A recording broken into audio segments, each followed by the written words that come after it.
La vue sur la citadelle de Blaye est le premier choc visuel d'une balade au fil de l'eau. Une eau dont la couleur doit tout au limon et aux sédiments qui ont fait la renommée des vins d'ici. Ces mêmes sédiments, à l'origine des îles qui jalonnent les 75 km de l'estuaire, jusqu'à 1000 personnes y ont habité vers 1850. Il y avait donc des écoles, il y avait tous les corps de métier qui se retrouvaient, donc bien sûr les vignerons. Il y avait même une agence postale sur l'île verte. La dernière école a fermé en 78. Aujourd'hui, seule l'île Margot est encore habitée. S'aventurer hors de la passe empruntée par les cargos peut s'avérer périlleux.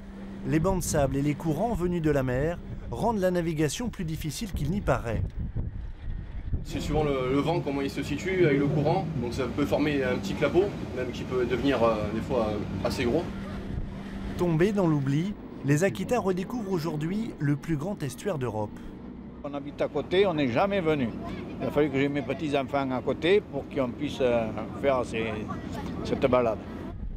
Le phare de Patiras a longtemps été le point de mire des bateaux venant des Amériques chargés d'épices. L'escale sur l'île au XVIIIe et XIXe siècle était redoutée. Ça vient du verbe pâtir, donc souffrir.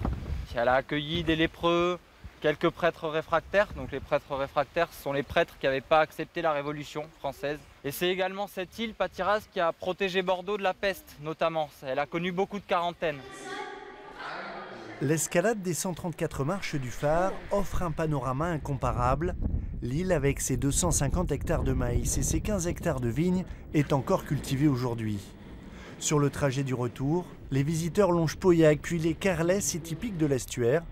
Une vision réservée pendant longtemps à de rares plaisanciers.